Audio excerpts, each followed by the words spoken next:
What's up mga kanunal?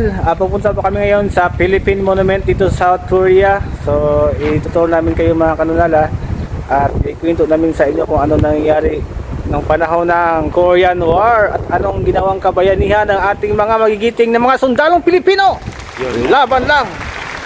So subaybay nyo kami kanunal kasama ko si Stevie of W at si paring Jeffrey. Ayan. So inyo po mga kanunala, nagpisan po kayo sa aming paglalakbay. Sa bawat padaan namin mga magandang mga tanawin ay kami pa yung humihinto at nag-picture taking. At yun, ini-enjoy namin yung magandang tanawin sa aming paglalakbay. Kami po ay nagbibisikleta lamang papunta po sa Philippine Monument sa may tabing ilog ang aming way.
Kami mga idol. Naliligaw na kami, hindi namin makita Batangas. Paano masabi? Pahinga muna kami at medyo malalayo yung aming lakbayin pa. Ayan pagod na si Paring Jeffrey. Wow! Okay. Walang panggatong walang panggatong.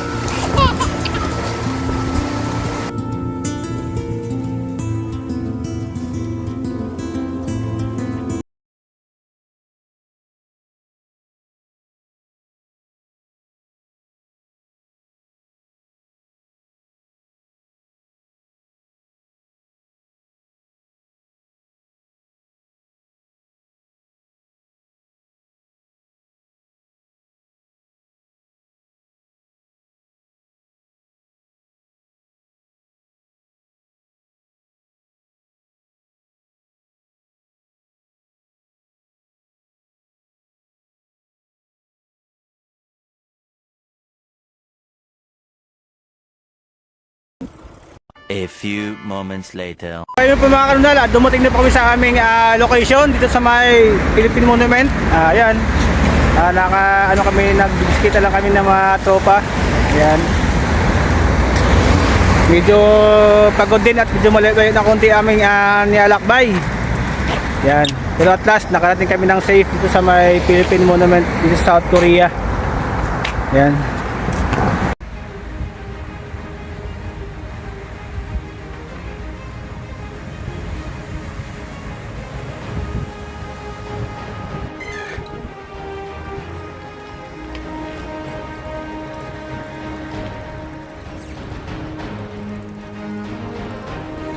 Yan mga kanal, huwag niyo kalimutan mag-like, mag-share at mag-subscribe din po sa ating YouTube channel. Support po.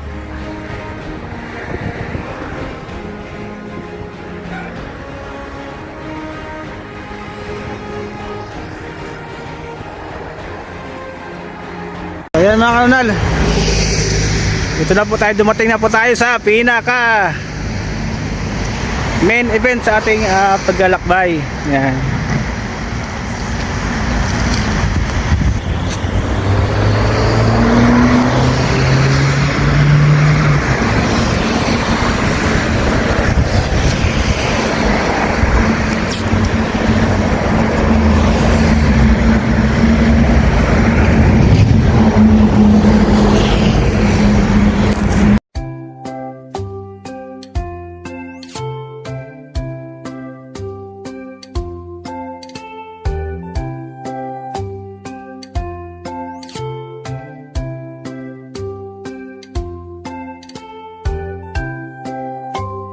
nasa Philippine Monument na po tayo. Ayan po, sa likuran ko, ang ating monumento ng ating magiting ng mga sundalong mga Pilipino panahon ng Korean War.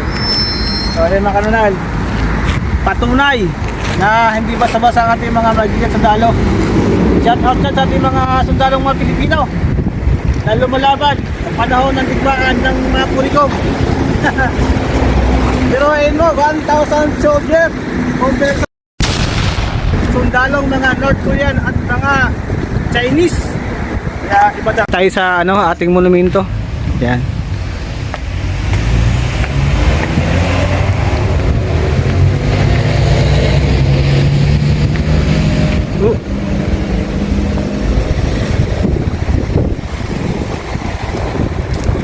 Ito yung kabuuan ng kanal.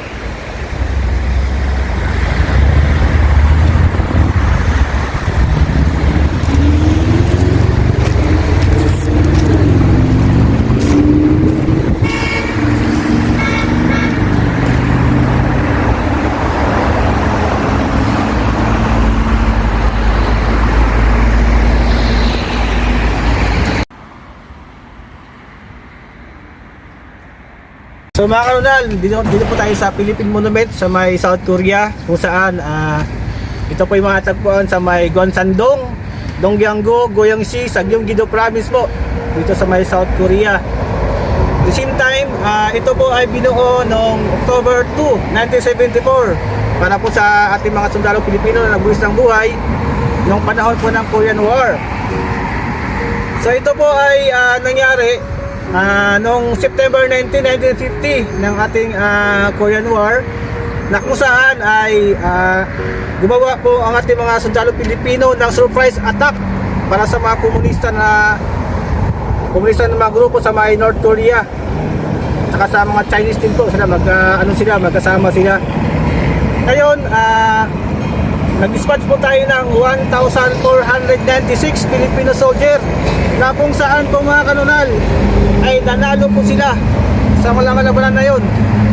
For example, na labanan na kanilang napanalunan ay ang Battle of Waegwan, Imchon, Daegu, Chilwon at sa Imjin River, na kung saan ay sa kasawiang palad nagbuwis po tayo ng 92 na sundalong Pilipino at meron po tayong 299 na mga sugatan at 57 na missing in action na ating mga kababayan sundalo.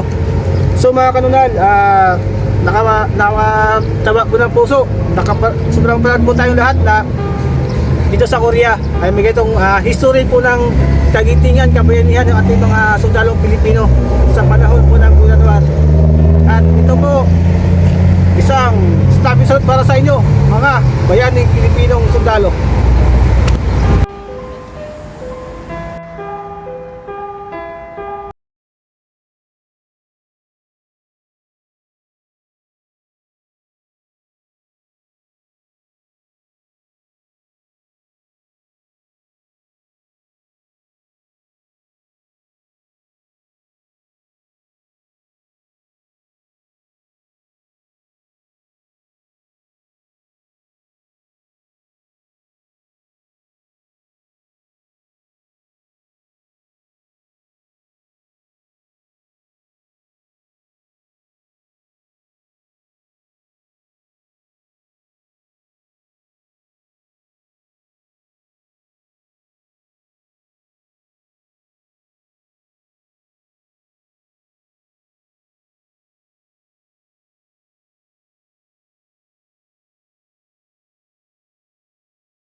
Pahinga ako. Pahinga ako.